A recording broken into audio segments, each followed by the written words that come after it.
pemirsa, salam sehat untuk kita semua. Jumpa lagi bersama saya Vicky Ramadoni dalam program Teras Negeri. Pemirsa, program podcast Teras Negeri dapat kalian saksikan di kanal YouTube Tempo.co. Tamu spesial kita pada hari ini adalah pejabat Bupati Subang, Provinsi Jawa Barat, Bapak Dr. Andes Imron MSI MACD.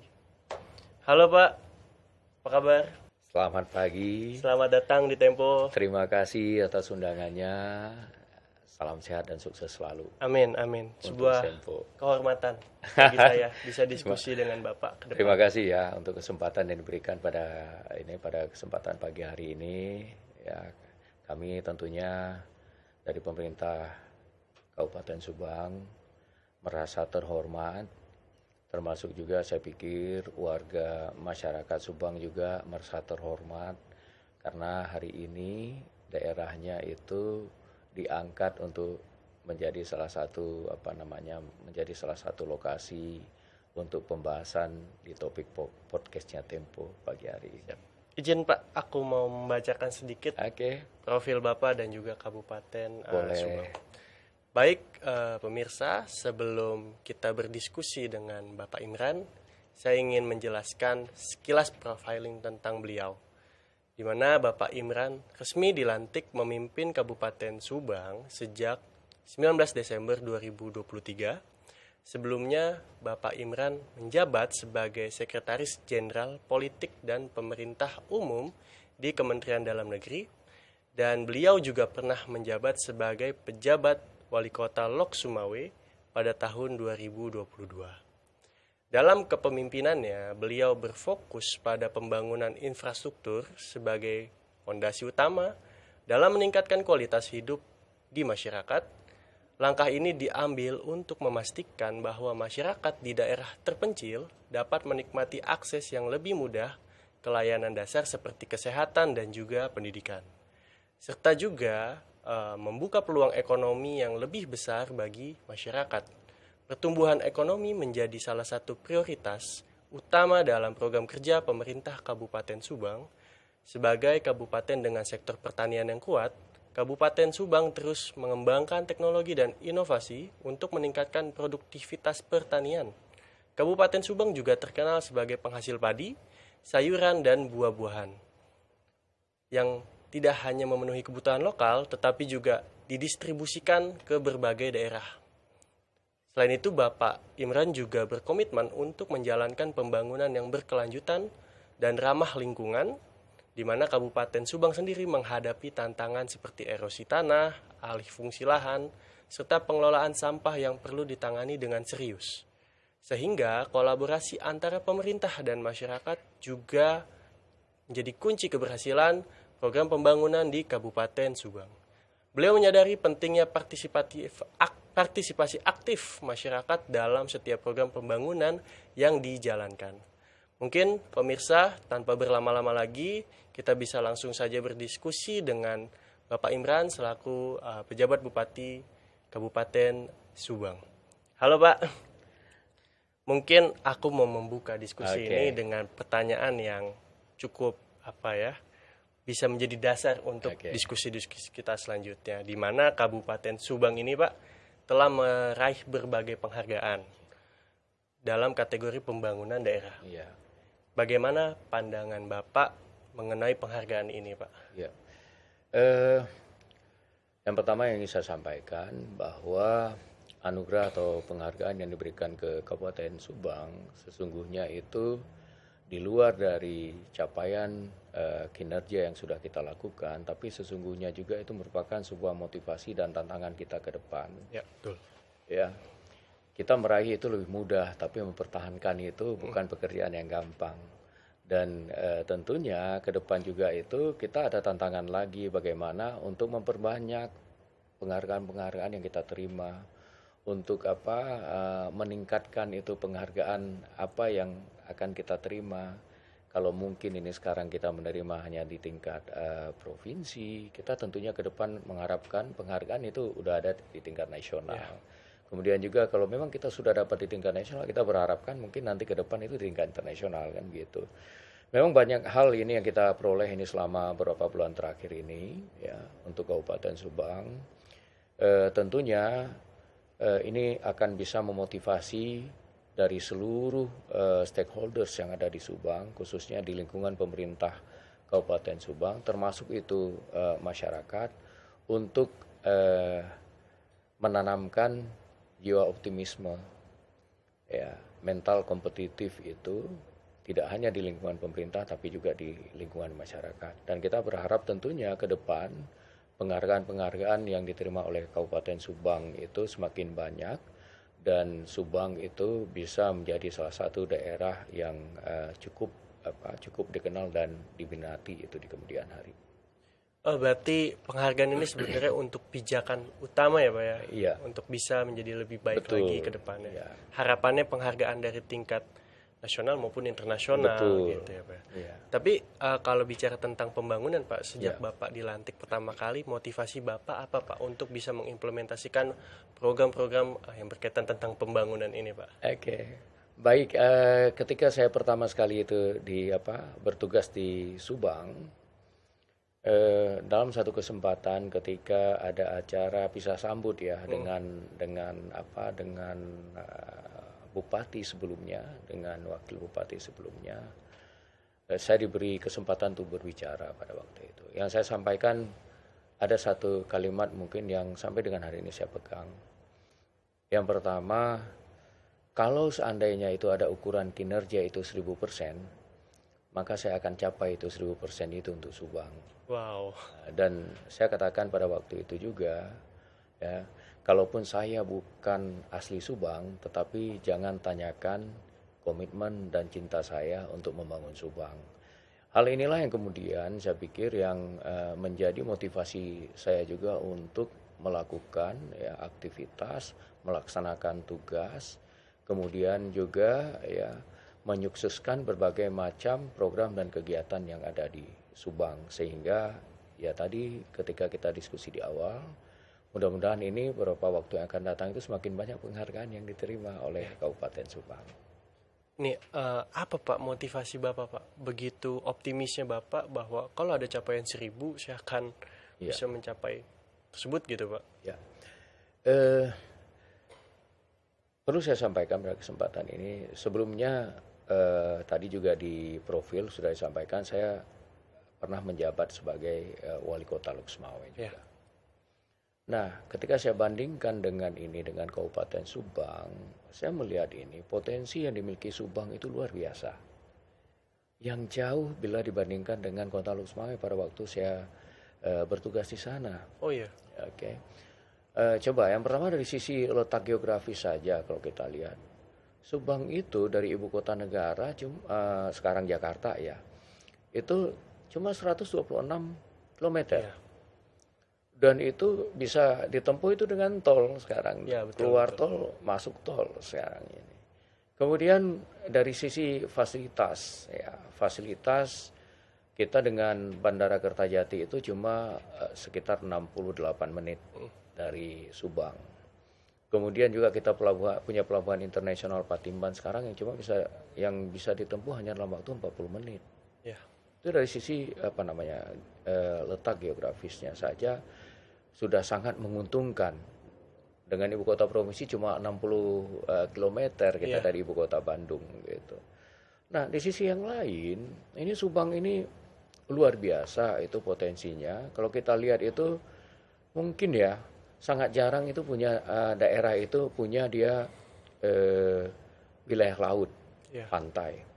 Kemudian juga dia punya wilayah itu dataran rendah. Kemudian juga punya areal perbukitan dan gunung begitu. Sehingga apapun itu bisa dilakukan itu di Subang. Kita bisa mengembangkan industri perikanan laut. Karena kita punya daratan itu kita bisa mengembangkan pertanian, perikanan darat dan lain peternakan dan lain sebagainya. Kemudian di kita daerah perbukitan pegunungan itu kita bisa kembangkan untuk kawasan industri kehutanan, wisata dan lain sebagainya. Begitu. Dan sehingga pada kesempatan itu saya sempat ngomong ini luar biasa. Subang ini punya 3 zona, ya. Ibaratnya ini Saya menceritakan pada waktu itu, ini mungkin Subang pada waktu itu diciptakan oleh Tuhan ketika Tuhan itu lagi tersenyum gitu. Makanya lengkap itu semuanya betul. Begitu. Nah, problemnya di kita adalah bagaimana mengorganisir, mengelola semua potensi itu sehingga menjadi kekuatan, ya, menjadi opportunity untuk membangun daerah Subang. Nah, ini yang mungkin itu banyak pekerjaan yang harus kita lakukan untuk mengelola itu semuanya. Jadi emang optimisme itu dibarengi dengan fasilitas yang ada, potensi yang sangat melimpah ya Pak ya, dibanding mungkin Bapak pernah menjabat sebelumnya di Lok Sumawe. Tapi pasti kan Pak untuk mengimplementasikan program-program Bapak, di sisi lain optimisme Bapak ada tantangan yang harus Bapak hadapi. Apa nih Pak, sejak Bapak menjabat tantangan yang Bapak hadapi di masyarakat itu sendiri, terutama dalam bidang pembangunan, ekonomi maupun kesejahteraan? Betul. Ya, ketika saya bertugas ya, saya tentunya itu sebelum ke lapangan itu kan sudah memapping gitu. Bagaimana tadi saya katakan potensinya dan lain sebagainya, permasalahan, isu aktual yang ada di Kabupaten Subang. Nah, beberapa tantangan itu yang saya lihat itu di Kabupaten Subang, itu yang pertama sekali kalau kita melihat itu bagaimana sinergitas itu antar stakeholders, ya. Tidak hanya pemerintah, tapi di luar pemerintah itu bisa bekerja sama dengan baik. Sehingga berbagai macam potensi itu bisa dioptimalkan, dimaksimalkan. Kemudian tentunya yang menjadi tantangan juga kita ini sekarang ini dan mungkin ke depan juga itu bagaimana menyinkronkan itu yang namanya perencanaan itu mulai dari tingkat kabupaten, kemudian ke atasnya provinsi dengan tingkat nasional, dengan ke bawahnya itu pada tingkat kecamatan dan tingkat desa dan kelurahan. Di luar dari itu adalah bagaimana kita menyiapkan itu masyarakat sehingga siap dengan beragam tantangan itu ke depan. Betul. Begitu. Makanya itu di beberapa kesempatan saya sampaikan bahwa saya sangat concern untuk itu, khususnya untuk bagaimana meningkatkan kualitas sumber daya manusia yang ada di Subang, khususnya itu di sektor pendidikan formal, kemudian juga bagaimana meningkatkan kompetensi dari seluruh pelaku, apakah itu di sektor di bidang pemerintahan maupun itu di sektor pelaku ekonomi lainnya yang ada di Kabupaten Subang gitu. Nah, tentunya ini semuanya sekali lagi tidak akan mungkin itu bisa dilakukan tanpa ada kolaborasi yang baik. Ya, betul. Antar semua stakeholders yang ada di Subang. Oke, kita punya ini tadi saya katakan sinergi itu di dalam pelaksanaan. Tapi tidak berkolaborasi nggak mungkin juga. Betul, Pak. Kita sinkron itu di dalam perencanaan secara dokumen. Tetapi itu tidak bisa berkolaborasi ketika implementasi di lapangan. Akhirnya kembali lagi kita berpikir itu secara sektoral. Yang akhirnya part per part kita bicara parsial per parsial. Not kepada kita berpikir itu secara terintegratif itu spasial. Gitu. Betul, Pak. Nah, ini saya pikir nanti ke depan itu harus dipecahkan. Di samping hal lain ya, kalau kita lihat misalnya saja ya dari hasil perhitungan statistik itu laju pertumbuhan ekonomi kita itu bisa dibandingkan dengan tetangga-tetangga kita itu mungkin paling rendah itu Subang. Tadi saya kembali lagi potensi besar tetapi ya kita belum bisa memanfaatkan itu dengan baik gitu. Belum lagi kalau kita lihat itu indeks Gini-nya juga lumayan itu di Subang 0,35 itu sekarang ini itu bagaimana menurunkan itu gap itu begitu. Di samping itu angka stunting dan kemiskinan ekstrim itu juga menjadi concern itu ketika kita itu melakukan beragam itu program dan kegiatan itu ke depan. Ini cukup menarik pemirsa karena Bapak Imran ini sebelum menjabat sudah memapping ya Pak ya potensi yang ada dan tantangan yang akan Bapak hadapi. Makanya mungkin apa Pak langkah-langkah strategis yang Bapak ambil untuk mengatasi masalah-masalah yang tadi Bapak sudah sampaikan? Ya, baik. Tadi saya sampaikan di awal tadi bahwa yang namanya stakeholder itu harus sinergi, harus harmonis, harus sinkron. Makanya itu langkah upaya yang saya lakukan. Yang pertama sekali itu bagaimana mengkonsultasikan, membuat birokrasi itu di pemerintahan Subang itu menjadi birokrasi yang solid. Artinya apa? Sering kali saya sampaikan pada waktu itu, ini pemerintah Subang ini jangan sampai ada lagi gap-gapan, blok-blokan. Sebelumnya ada ya Pak? Iya, iya pastilah. yang namanya itu di daerah itu kan masing-masing rejim itu kan punya pendukungnya, termasuk di birokrasi. Ini yang harus kita hilangkan. Makanya tagline pada waktu itu yang saya kembangkan adalah bagaimana ini Subang bersatu. Itu hilangkan itu yang namanya perbedaan walaupun kecil, cari itu persamaan. Ya, betul. Lebih bagus kita itu punya 1000 teman daripada satu musuh. Ya, betul gitu. Pak. Makanya ini yang kita terus motivasi, semangati itu pegawai. Kemudian yang selanjutnya yang kita lakukan adalah bagaimana menyinkronkan itu semua pelaksanaan program dan kegiatan yang ada di Subang. Kebetulan ketika saya masuk menjadi penjabat, APBD kan sudah selesai itu dibahas. Ya. Program itu sudah semua itu dirancang. Yang perlu kita lakukan adalah bagaimana menyinkronkan program-program itu antar satu sektor dengan sektor yang lain itu bisa berjalan beriringan. Ya. Gitu. Selaras ya. Selaras. Jadi ada keterkaitan itu antar dinas, badan, termasuk juga antar pemerintah daerah dengan pemerintah daerah Subang itu dengan provinsi maupun di tingkat nasional. Itu yang kita ini kan yang kita coba kita sinkronkan. Kemudian yang selanjutnya kita juga memetakan itu potensi masalah apa itu yang akan timbul ketika itu program itu berjalan. Makanya itu dari waktu ke waktu kita lakukan evaluasi terkait dengan pelaksanaan itu kegiatan maupun program yang ada di Subang. Di samping evaluasi secara berkala kita lakukan setiap minggu itu semua semua organisasi perangkat daerah itu pasti itu kita lakukan briefing. Sehingga program kegiatan termasuk itu realisasi anggaran itu termonitor dengan baik. Itu dari waktu ke waktu. Jadi tadi aku nyimpulinnya ada 3 poin ya Pak. Yang pertama OPD itu harus solid ya Pak ya.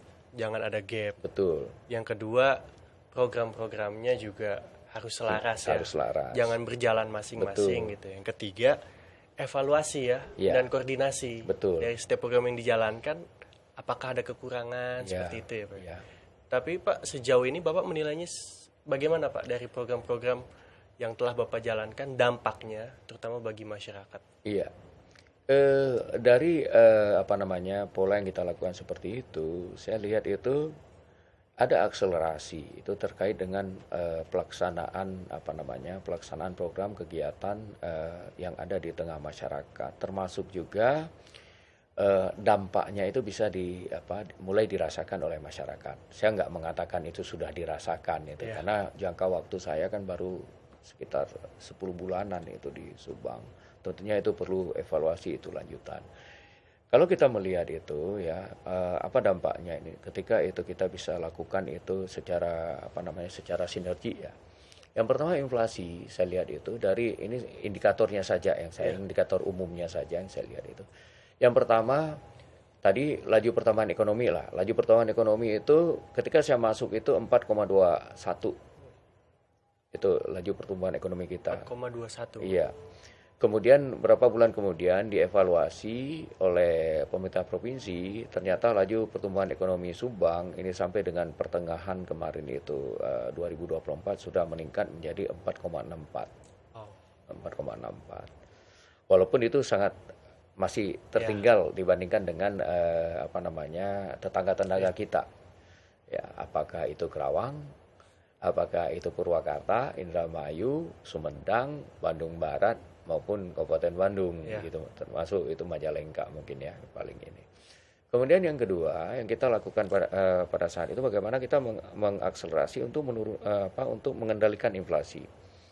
Bulan Januari ketika awal saya masuk itu inflasi di Subang itu 4,9 dan hari ini kemarin itu kita keluar angka inflasi untuk bulan September untuk bulan Oktober kita ada di angka 2,18. Lumayan Iya. signifikan ya, Iya, Pak? signifikan. 2,18 itu years to years. Kalau month to month, hampir setiap bulan kita mengalami deflasi. Gitu.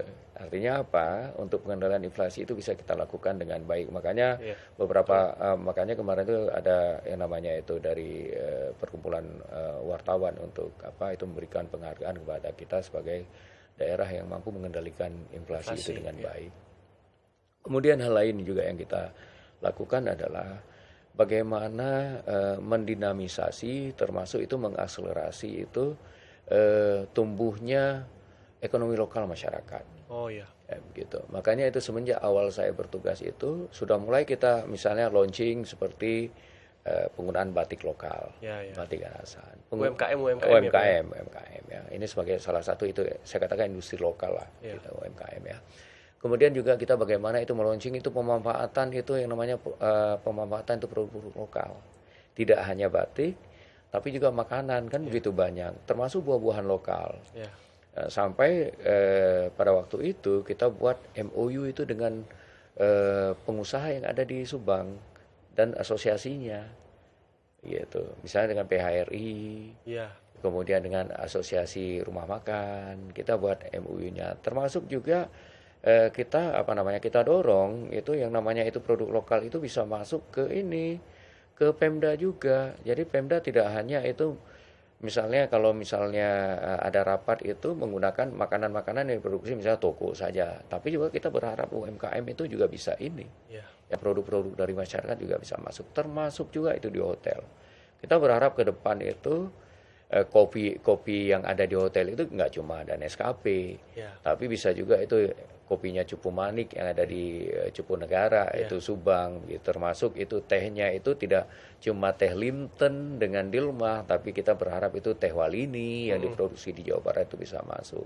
Hal lain juga yang kita lakukan, misalnya itu bagaimana itu mendinamisasi itu ekonomi pada tingkat bawah itu dengan melaksanakan berbagai macam event, kegiatan, termasuk yang rutin ini sekarang kita lakukan adalah Car Free Day itu di Subang. Oh iya. Setiap hari Minggu. Setiap hari Minggu kita lakukan sehingga pelaku-pelaku UMKM itu bisa mengambil peran. Betul. Termasuk itu pemerintah daerah itu bisa menyampaikan pesan, termasuk bisa memberikan pelayanan kepada masyarakat. Jadi pelayanan sekarang di Subang itu tidak hanya hari kerja, tetapi bisa dilakukan juga hari Minggu. Contohnya saja saya sampaikan seperti masalah seperti pembayaran pajak, kemudian itu pelayanan terkait dengan nomor induk berusaha atau NIB yang memang sangat dibutuhkan oleh pelaku-pelaku pada tingkat bawah. Betul, Pak. Termasuk juga misalnya untuk pelayanan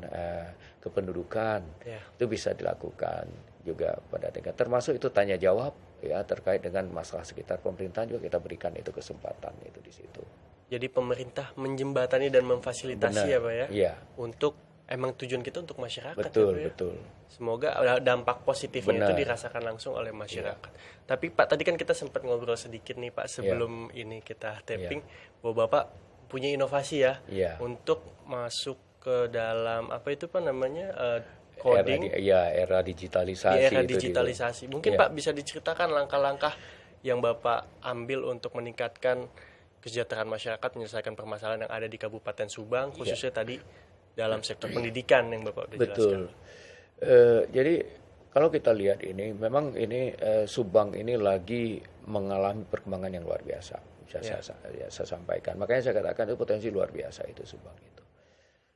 Saat ini Subang itu berkembang menjadi salah satu kawasan pertumbuhan ekonomi baru di Jawa Barat. Ya. Kita punya kawasan industri, termasuk juga pelabuhan itu Patimban di Pantura. Kita punya itu kawasan industri untuk teknologi tingkat tinggi itu ada di Smartpolitan di Subang Barat.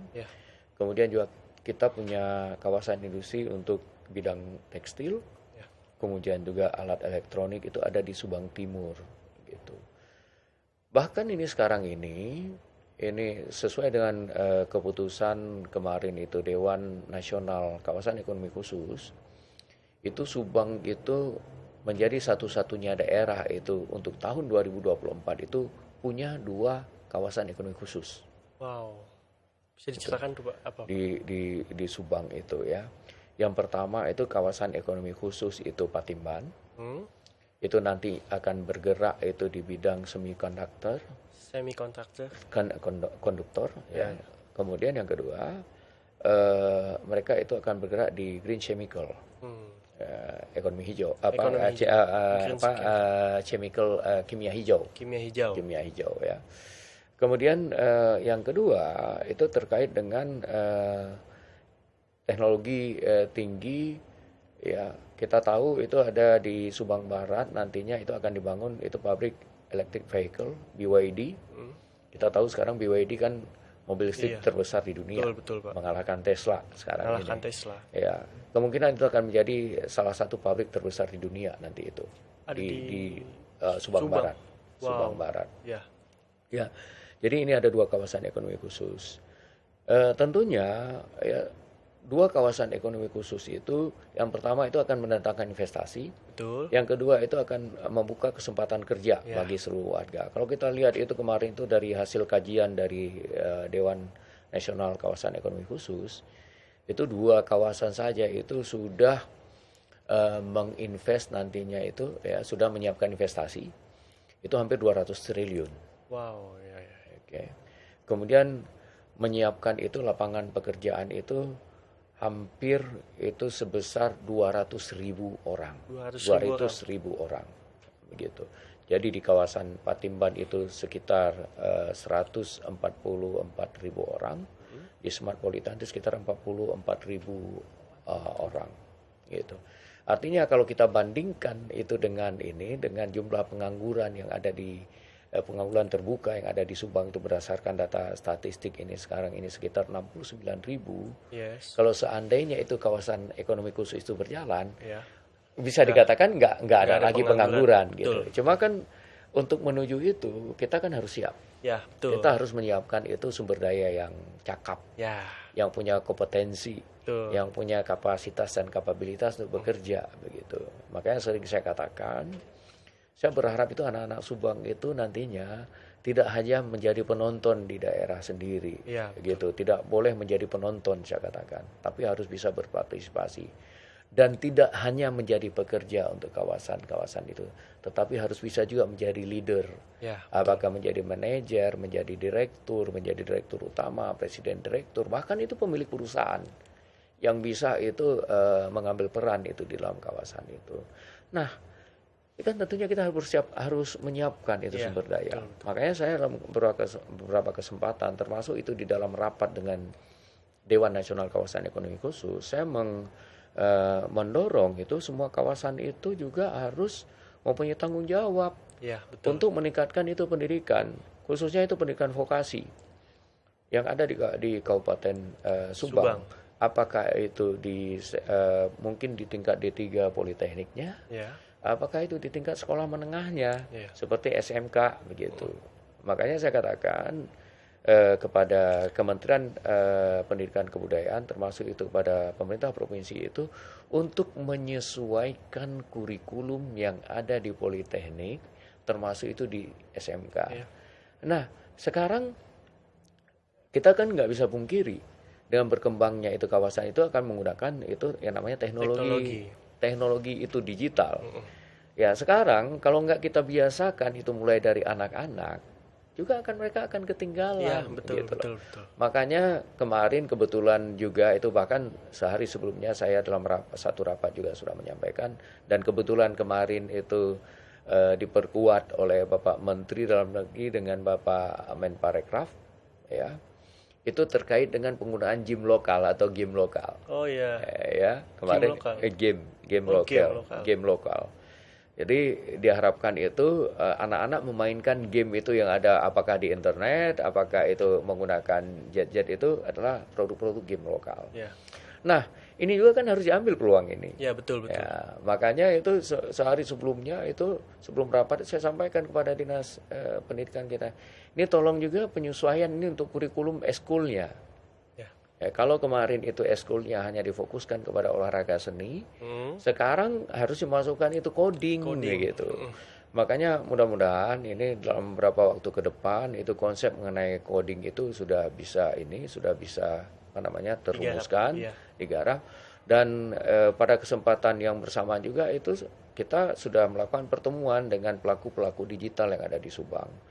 Saya terus terang aja, walaupun itu saya generasi X, tapi saya suka bekerja itu dengan generasi Z dan generasi milenial. Saya pikir itu mereka sangat berpotensi untuk itu. Makanya di beberapa kegiatan itu kita mengajak itu anak-anak muda untuk berpartisipasi, termasuk itu untuk masa coding ini. Kemarin itu kita lakukan audiensi pertemuan dengan untuk merancang itu ya, dengan Subang Bisnis Inovatif ya, yang digerakkan oleh anak-anak muda. Sebelumnya kita juga punya itu Subang Creative Hub itu di bidang ini seni budaya, itu melibatkan mereka. Dan saya berharap tentunya ini ke depan mereka yang akan menjadi leader ya untuk membina anak-anak gitu. Iya, betul. Mulai dari SD, SMP, bahkan juga SMA ya, untuk minimal tahu itu bagaimana sih itu digital itu berlangsung. Ya. Ternyata kalau itu digital suatu platform digital itu kan berlangsung, itu harus dimulai dengan hal-hal yang mendasar. Contoh itu seperti coding itu. Dan saya berharap itu tidak hanya anak sekolah, tetapi guru-guru itu nanti itu ke depan bisa dilatih juga, sehingga guru-guru itu juga bisa melakukan getok tular atau share ilmu yang diperoleh itu kepada guru-guru yang lain. Anak-anak juga kan kalau misalnya itu kita sudah latih, dia pulang ke rumah ketemu dengan teman kan bisa juga ngajarin teman-temannya yang lain. Jadi itu yang kita transfer informasi ya, iya, Pak? Gitu. Kita harapkan nanti ke depan itu di Subang. Jadi pemirsa, ini masyarakat Subang harus bersyukur nih dipimpin oleh Bapak Imran, karena dia aware ya Pak dengan kebutuhan yang ada saat ini, yaitu di dunia industri IT. Sehingga beliau berinovasi, mungkin bersama juga berkolaborasi dengan stakeholder terkait untuk meningkatkan kualitas sumber daya manusia yang ada di Subang dengan memasukkan inovasi ekstra kulikuler, terutama di bidang coding. Dan itu saya sangat senang Pak mendengarnya, karena lumayan betul inovatif itu. Iya. Dan tentunya kalau misalnya ini bisa kita lakukan, saya kira nanti itu industri tidak akan berjalan sendiri, ya. Nanti Pemda juga tidak berjalan sendiri, nanti itu pendidikan juga nggak berjalan sendiri. Jadi kita berharap dengan mulai kita kembangkan seperti ini, itu kawasan industri yang ada di Subang, termasuk itu juga penggunaan high teknologi itu di kawasan industri, itu akan menjadi ekosistem di Subang, gitu. Betul.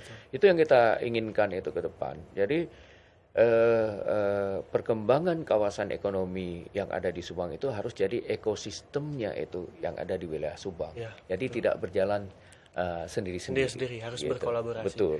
Tapi Pak, bagaimana Bapak melihat peran kolaborasi antara pemerintah daerah dengan masyarakat, terutama dalam mengatasi permasalahan yang ada di Subang, Pak? Ya, saya optimis untuk itu, ya. Untuk masalah kolaborasi itu dengan masyarakat, saya sangat optimis. Ya, ini kita bisa buktikan itu dari beberapa kegiatan yang kita lakukan, itu masyarakat itu sangat mendukung. Artinya masyarakat juga itu ingin perubahan yang signifikan. Ya, betul. Ingin akselerasi itu di dalam pembangunan Subang, gitu. Ingin Subang itu kembali itu dikenal. Ya, ingin Subang itu maju. Nah, modal ini sangat kita butuhkan kalau memang kita ingin mengembangkan suatu daerah, ingin berkolaborasi dengan pihak manapun itu yang ada di daerah. Dan dalam beberapa kesempatan juga kita tidak hanya itu Pemda, saya lihat itu yang terlibat di dalamnya. Itu seluruh pelaku itu dalam setiap kegiatan ini sekarang ini kita libatkan. Jadi kita libatkan sekarang unsur perguruan tinggi, sekolah, kemudian juga kita libatkan juga unsur media, termasuk juga kita libatkan unsur pengusaha yang ada di Subang, termasuk itu instansi-instansi lain ya yang di luar dari pemerintah daerah itu terlibat bersama di situ. Nah, dan di samping itu tentunya kita berharap, karena yang paling dinamis itu di dalam menggerakkan ekonomi di daerah itu seperti di luar dari pelaku usaha yang swasta, private sector, kita berharap juga itu BUMD yang ada di Subang itu, Badan Usaha Milik Daerah, termasuk itu badan unit layanan itu daerah itu bisa juga itu mempercepat itu transformasi diri gitu untuk bergerak seiring dengan itu perkembangan yang ada di Subang. Jadi jangan tertinggal dengan perkembangan industri yang ada di Subang. Mereka harus bisa mengikuti perkembangan, bahkan juga bisa itu berkolaborasi, bisa bekerja sama dengan industri yang berkembang itu di Kabupaten Subang. Karena Subang mempunyai potensi yang lengkap ya Pak ya. Dataran tinggi ada, benar. Laut ada, pelabuhan, fasilitas juga baik bandara dan lain-lain juga lengkap. Tapi kan untuk bisa bekerja secara maksimal dibutuhkan kolaborasi dari berbagai pihak, nggak bisa jalan sendiri gitu ya Pak ya. Tapi Pak, dalam konteks infrastruktur nih Pak, apa prioritas utama yang Bapak fokuskan untuk mendukung pertumbuhan ekonomi di Kabupaten Subang? Iya, tentunya ini terkait dengan infrastruktur. Kita masih fokus kepada bagaimana penyiapan infrastruktur dasar yang ada di Kabupaten Subang. Saya pada kesempatan ini juga ingin menyampaikan bahwa fokus saya selama ini mungkin 1 tahun ini untuk bertugas di Subang. Yang pertama itu bagaimana memperbaiki infrastruktur. Ya. Nanti saya kenapa itu cuma itu aja begitu saya cerita begitu. Kemudian yang kedua, bagaimana mengoptimalkan pemanfaatan infrastruktur. Kemudian yang ketiga, bagaimana menyambungkan itu beragam infrastruktur yang ada di Subang. Saya mulai dari yang pertama. Ini terkait dengan perbaikan infrastruktur ya. Di Subang itu banyak itu sudah dibangun infrastruktur lengkap, mulai dari perkantoran, kemudian juga sarana kesenian, olahraga, infrastruktur dasar seperti jalan, jembatan itu. Cuma problemnya adalah itu pemeliharaan kan kurang. Betul. Ya, makanya untuk 1 tahun ini langkah saya itu adalah bagaimana itu infrastruktur itu bisa terpelihara dulu. Kalau memang rusak kita perbaiki itu dulu dengan baik, sehingga bisa menjadi baik dan bisa dimanfaatkan. Yang kedua itu bagaimana memanfaatkan infrastruktur yang sudah ada. Contoh misalnya kita bangun gedung olahraga, kalau nggak kita manfaatkan itu dengan baik, percuma saja kita bangun itu. Percuma. Ya toh.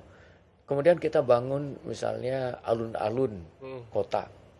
Kalau nggak ada yang datang ke situ, percuma.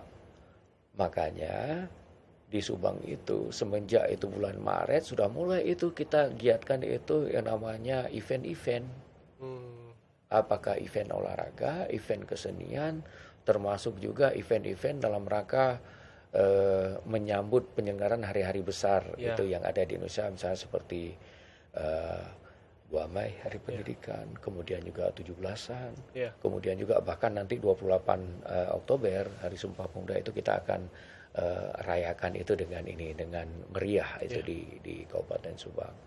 Dan itu juga melibatkan itu berbagai macam stakeholder termasuk anak muda untuk menjadi leader di situ. Yang ketiga, tadi saya sampaikan itu bagaimana tadi melanjutkan, menyambungkan gitu. Ini mohon maaf saya katakan, ketika saya masuk itu, saya pernah berkunjung itu di jalannya kabupaten itu, ada jalan itu yang ruasnya bagus, tiba-tiba di tengahnya itu udah kayak itu kubangan begitu, gitu ya. Jadi nggak terhubung dengan baik. Nah ini yang saya lakukan itu juga. Jadi tidak perlu kita meng-create itu yang namanya program baru atau infrastruktur baru. Kalau yang sudah memang ada pun itu belum itu secara optimal betul. Kita bangun, kemudian kita perbaiki. Nah ini yang kenapa itu yang ini? Pasti kan bertanya, Pak kok cuma 3 itu? Nggak ada itu Pak tambahan itu. Karena memang saya katakan itu celah fiskal kita sangat kecil. Ya, memang anggaran dari APBD-nya Subang kalau dilihat dari luar tuh besar.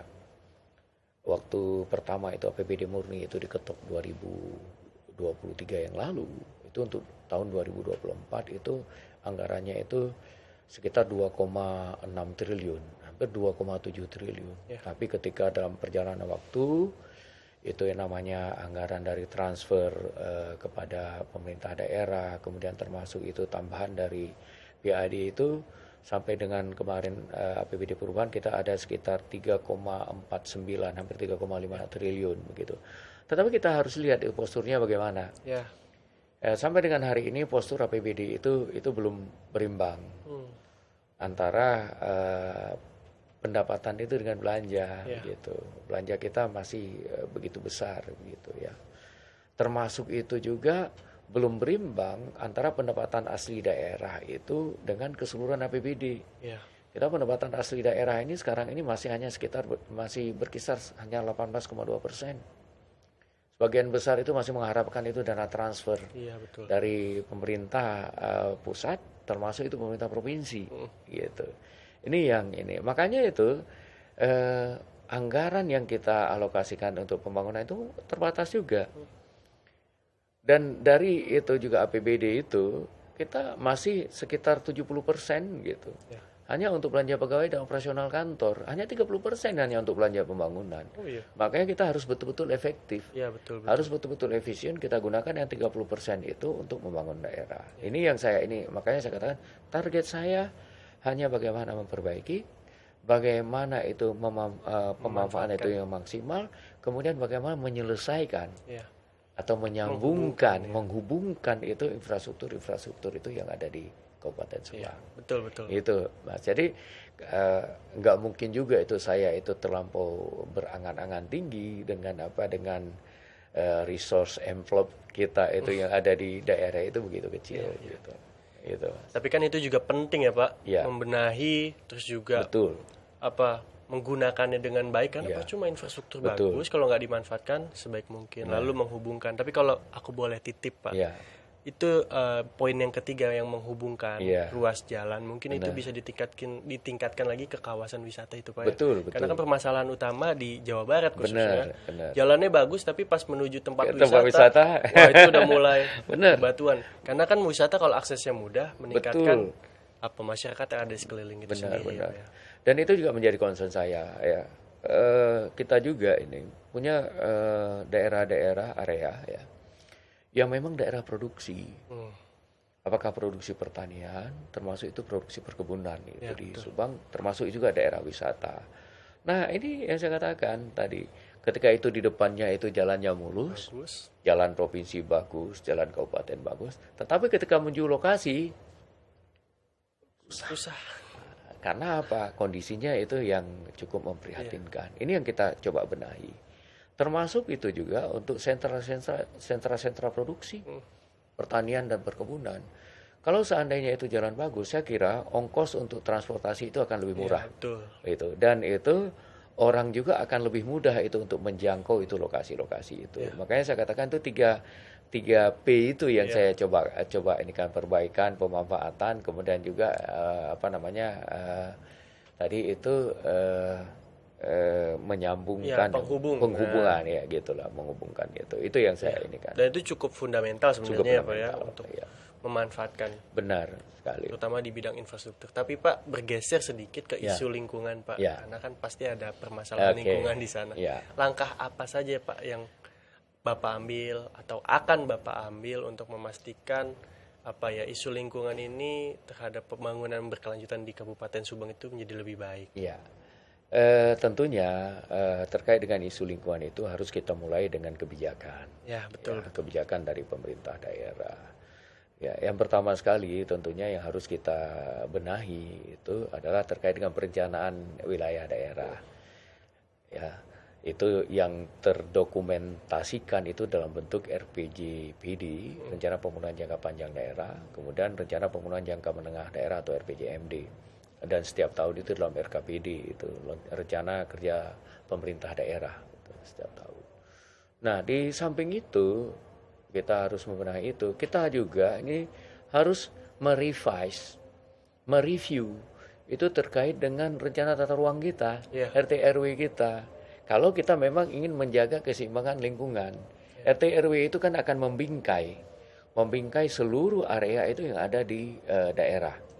Yang mana itu yang menjadi areanya atau kawasannya industri, yang mana kawasan pertanian atau area pertanian, kemudian juga itu termasuk itu hutan tanaman industri, hutan lindung, ya hutan sosial, itu semuanya ada di situ. Kemudian hal lain juga yang kita lakukan adalah gerakan ini terkait dengan lingkungan.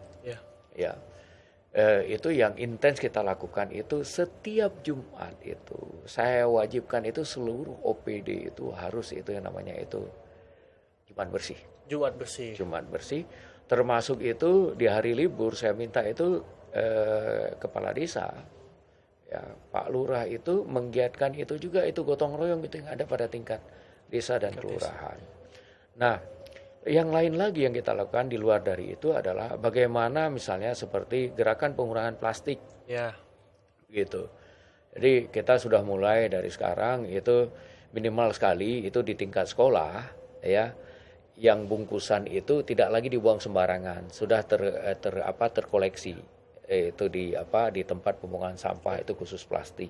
Dan ini kita lakukan, termasuk ini kita berikan contoh itu di alun-alun Kabupaten Subang juga udah demikian kita lakukan. Udah kita siapkan itu untuk menampung itu plastik seperti botol minuman, kemudian cup minuman. Hal lain yang kita lakukan adalah bagaimana ini mulai kita normalisasi itu yang namanya aliran-aliran air, sungai, ya, yang ada di Subang. Yang menjadi kewenangan kabupaten kita terus lakukan pembenahan, termasuk juga bekerja sama itu dengan provinsi maupun dengan kementerian yang bertanggung jawab terkait dengan hal itu. Hal lain yang kita lakukan juga adalah bagaimana meningkatkan itu yang namanya penanaman pohon. Di pantai kita giatkan itu penanaman mangrove. Kemudian itu di kawasan itu selatan, saya sering katakan kawasan selatan itu kawasan perbukitan dan pegunungan itu dengan penghijauan tanaman pohon itu yang saya katakan itu yang sesuai dengan dengan lingkungan yang ada di situ, gitu. Jadi saya katakan kalau memang daerah selatan itu tanam pinus ya pinus, tidak dicampur dengan tanaman buah. Tanaman buah itu cocoknya itu di daerah dataran rendah, saya bilang begitu. Kalau memang itu cocoknya dengan buah, jangan ditanam yang lain, tanamlah dengan buah. Termasuk itu lahan pertanian, yang pertanian jangan dicampur dengan yang lain. Hal lain yang juga kita lakukan adalah bagaimana membuat kebijakannya terkait dengan kawasan industri. Saya sudah sampaikan itu termasuk itu kemarin di Dewan Nasional KEK. Setiap kawasan itu yang dibangun itu harus memperhatikan bahkan itu ikut serta itu menjaga kelestarian lingkungan. Betul. Jadi misalnya seperti di Patimban sekarang ada mangrove. Itu mangrove itu jangan dihabiskan. Malah itu harus diperbanyak, harus ditanam, malah harus ditanam lagi begitu sehingga itu akan menjadi buffernya itu untuk wilayah kawasan ekonomi yang ada di Patimban. Termasuk juga itu di Smartpolitan di Cipendei, ya. Kita juga berharap itu nanti ke depan itu dengan green industry yang mereka kembangkan juga, saya berharap itu sambil dibangun itu mulai juga ini mereka tanam sekarang ini, itu harus tanam pohon untuk penghijauan gitu loh. Betul. Dan saya minta itu daerah aliran sungai itu tetap terpelihara. Ya, jangan itu ditimbun semuanya untuk menjadi kawasan. Tapi tetap dipelihara, bahkan itu dihijaukan itu di sekitar daerah aliran sungai. Di samping nanti kebijakan-kebijakan lain ini akan kita buat itu untuk implementasi terkait dengan kebijakan lingkungan yang ada di Kabupaten Subang, termasuk juga melibatkan itu kementerian lembaga yang punya kawasan kerjanya. Saya contohkan misalnya seperti PTPN, kan Kementerian BUMN di situ. Betul. Kan banyak PTPN sekarang itu yang tidak operasional lagi. Saya minta itu supaya ditanam kembali itu, dihijaukan kembali itu wilayah itu. Termasuk itu juga di wilayah perhutani. Kementerian Kehutanan. Saya minta itu lokasi-lokasi itu yang sudah mulai gundul itu ditanam kembali dengan tanaman-tanaman yang sesuai dengan ekosistem yang ada di wilayah itu. Karena isu lingkungan ini nggak bisa bergerak sendiri ya Pak. Betul, Masyarakat juga harus saling benar bondong-bondong untuk benar menjaga lingkungan yang ada di sekitar. betul, Gitu. betul. Tapi Pak terkait wisata Pak, gimana Pak di Subang itu sendiri Pak? Mungkin penonton nih ada yang mau ke Subang cuman nggak ada alasan mendasar kenapa kita harus ke Subang gitu Pak. Mungkin ada daya minat terkait wisata di sana Pak? Iya. Ketika saya pertama bertugas, saya kira itu Tangkuban Perahu, Sari Ater itu masuk dalam wilayah Bandung Barat atau Bandung, Kabupaten Bandung. Ternyata itu masuk wilayah Subang. Oh, itu masuk wilayah Subang, Pak? Iya. Dan saya katakan itu untuk lokasi wisata banyak itu di Subang. Dan banyak juga itu yang belum dieksplor. Ya. Termasuk juga itu dipublikasikan. Ya, kita hampir semua desa yang ada di wilayah selatan itu punya yang namanya curug atau air terjun. Ya. Oke. Dan yang terbesar itu tentunya masih di kawasan perhutani dengan BTPN ya itu. Kemudian juga kita punya lokasi itu hutan pinus yang itu yang sangat baik itu di sana. Termasuk itu kawasan hutan lindung itu yang bisa kita manfaatkan itu. Di samping itu kita juga punya sungai-sungai itu yang begitu indah. Bahkan itu di Subang itu setiap tahun itu ada yang namanya itu Festival 7 Sungai yang kita lakukan itu. Dan saya berharap itu nanti akan menjadi salah satu event yang besar. Di laut juga kita punya pantai hutan mangrove yang begitu luas.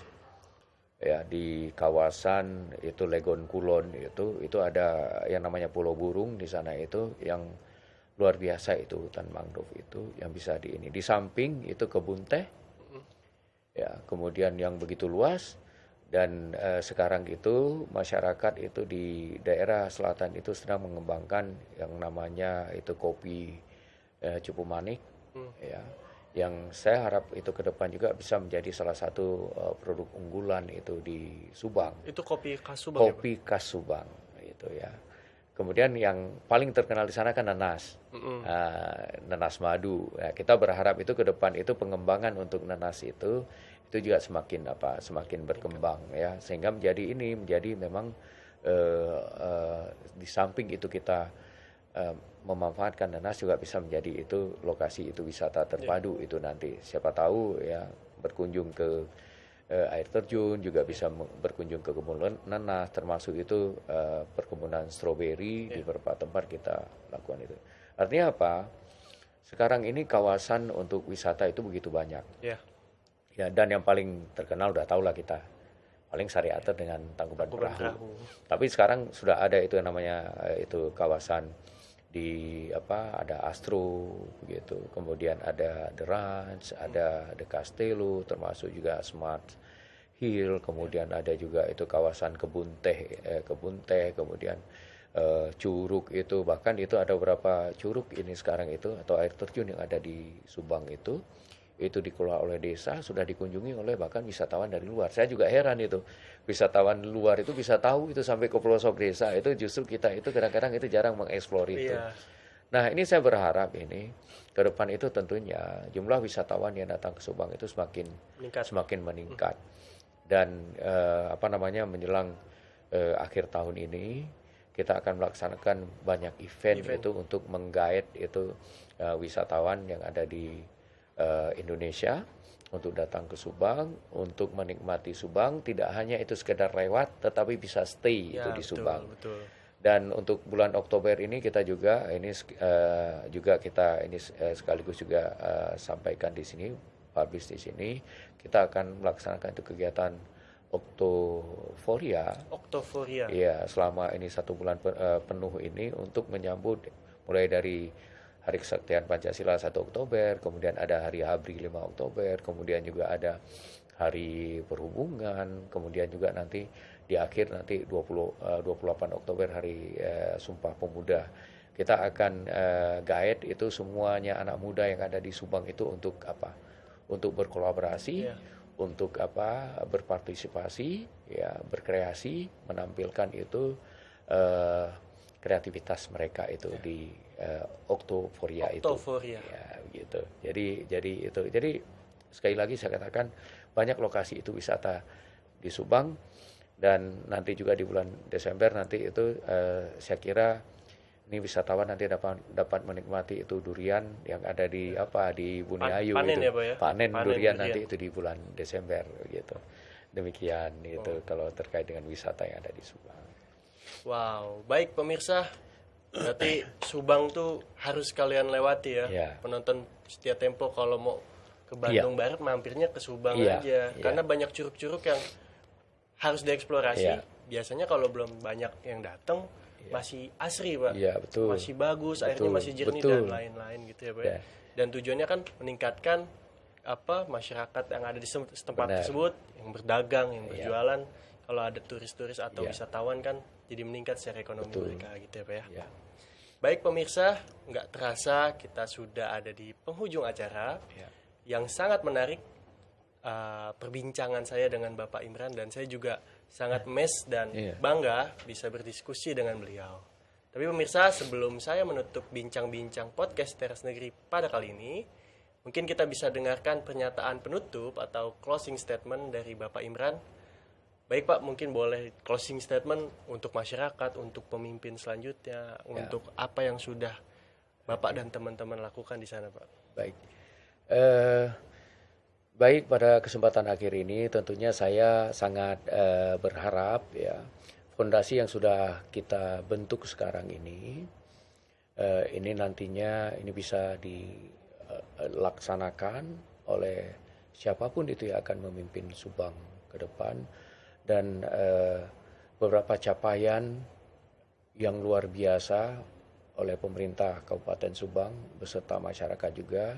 Saya berharap itu ke depan tidak hanya bisa dipertahankan, tapi juga itu bisa dicapai dengan penghargaan-penghargaan yang lain.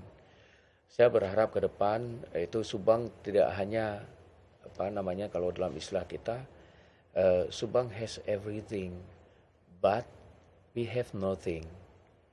Kita berharap itu Subang ke depan punya segala-galanya, punya potensi banyak, tapi juga punya segala-galanya untuk membangun Subang yang lebih baik ke depan. Dan saya berharap ke depan juga ini kolaborasi antar beragam pihak, pemerintah, swasta, media, akademisi, dan tentunya masyarakat itu bisa terjalin dengan baik untuk menjadikan Subang lebih maju, lebih jaya tentunya ke depan. Baik. Terima kasih Bapak. Terima kasih. Berikut pemirsa, kita sudah mendengarkan closing statement dari Bapak Imran yang harapannya ke depannya Subang menjadi lebih baik lagi dan juga mempunyai segala potensi yang dimilikinya dimaksimalkan semaksimal mungkin. Terima kasih Bapak Imran sudah berkunjung ke Tempo dan berdiskusi bersama kita dalam program podcast Teras Negeri. Demikian pemirsa bincang-bincang bersama pejabat Bupati Kabupaten Subang, Bapak Imran. Program Teras Negeri akan kembali dengan sejumlah kepala daerah yang memberikan inspirasi untuk kemajuan negeri. Saya Fikri Ramadhani mewakili kru yang bertugas, pamit undur diri. Sampai jumpa.